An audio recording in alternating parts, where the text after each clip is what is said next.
There's a saying that whenever two people meet, there are really six people present.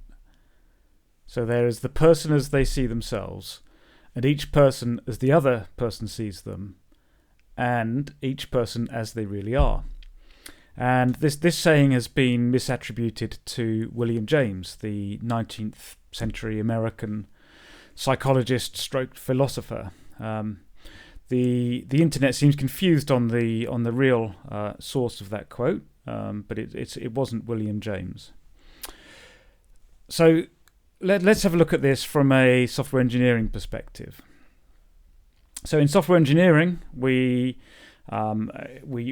create virtual models of the real world. We create data models. We create business objects, and these are representations. These aren't the real things, but representations of real things. And in our mind, when we're relating to people, when we're talking to people, we are creating conceptual representations of the other person.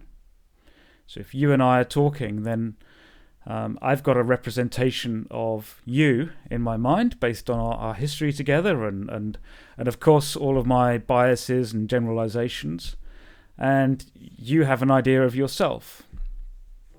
Sometimes they say that we have blind spots, and we see things in other people that we don't actually see in ourselves.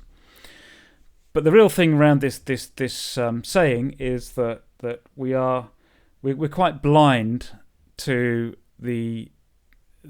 our image of ourselves, the conceptual representation that we have of ourselves and each other is based on behaviors as we see them, and our ideas of what that means in terms of that person and in terms of ourselves. These are just representations of the self. They're not the real thing. So we're a stranger to ourselves, and we miss things that drive us. We overlook the events that shaped us, and we don't always understand our motivations, and we don't really know our essence. We don't know if consciousness emerges from the brain, or if consciousness is something out there that the brain tapped into. It's the one of the unresolved questions of science. So this kind of explains to me, anyway, it's a useful model to me to explain why communication is so difficult. Communication is more than just talking to each other and using words and dialogue, etc.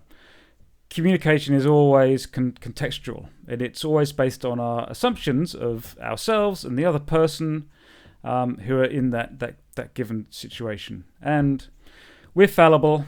We'll get it wrong a lot of the time. Software engineers, the role, it's a team sport. It's we build software collaboratively.